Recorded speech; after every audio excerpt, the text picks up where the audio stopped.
Welcome to லக்ஷராஸ் kitchen. இன்னைக்கு நாம செய்ய போறது காலிஃப்ளவர் மசாலா. இது தோசை, சப்பாத்தி, சாதத்து கூடலாம் சேர்த்து சாப்பிட்றதுக்கு ரொம்ப டேஸ்டா இருக்கும். இதை எப்படி செய்யலாம்னு பார்க்கலாம்.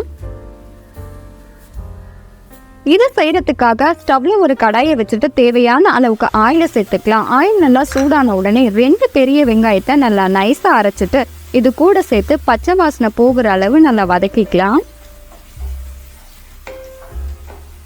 வெங்காயத்தோட பச்சை வாசனை போன உடனே 1 ஸ்பூன் அளவுக்கு இஞ்சி பூண்டு விழுதை இது கூட சேர்த்துட்டு நல்லா வதக்கிக்கலாம்.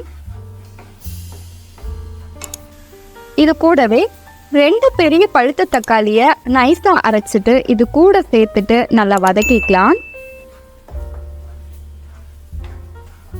தக்காளியுடைய பச்சை வாசனை போன உடனே இதுல 1/4 டீஸ்பூன் அளவுக்கு மஞ்சத்தூள், 1 ஸ்பூன் அளவுக்கு தனி மிளகாய் தூள், 1/2 ஸ்பூன் அளவுக்கு கரம் மசாலா, 1 ஸ்பூன் அளவுக்கு தனியாத்தூள் இதையெல்லாம் சேர்த்துட்டு நல்லா மிக்ஸ் பண்ணிக்கலாம்.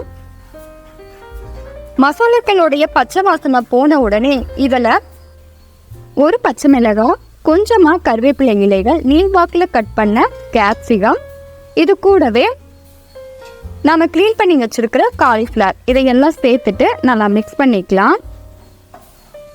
கார்ன்ஃப்ளவர் மசாலாக்குள்ளோட நல்லா மிக்ஸ் ஆன உடனே இதில் 1 கப் அளவுக்கு தண்ணியை சேர்த்துட்டு தேவையான அளவுக்கு உப்பையும் சேர்த்துட்டு நல்லா கலந்துக்கலாம்.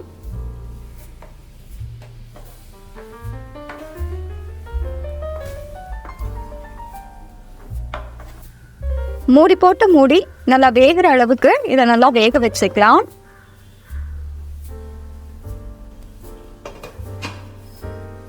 அடி பிடிக்காம இருக்கிறதுக்காக ஓப்பன் பண்ணிட்டு இடையில கலந்து கொடுக்கணும்.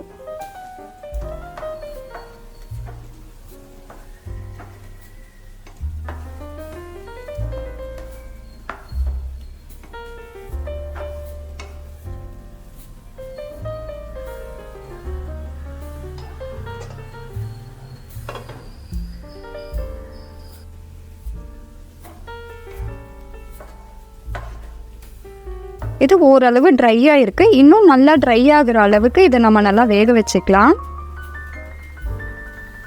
இப்போ இந்த அளவு ட்ரை ஆன உடனே இதில் கொஞ்சமாக கொத்தமல்லி இலைகளை சேர்த்துட்டு 1/4 ஸ்பூன் அளவுக்கு மிளகுத்தூளையும் சேர்த்துட்டு நல்லா பச்சை வாசனை போகிற அளவுக்கு இதை வதக்கிக்கலாம்.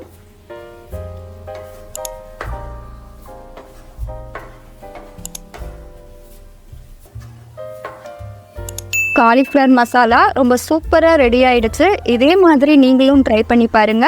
பிடிச்சிருந்தா லைக் பண்ணி, ஷேர் பண்ணி, கமெண்ட் பண்ணுங்க.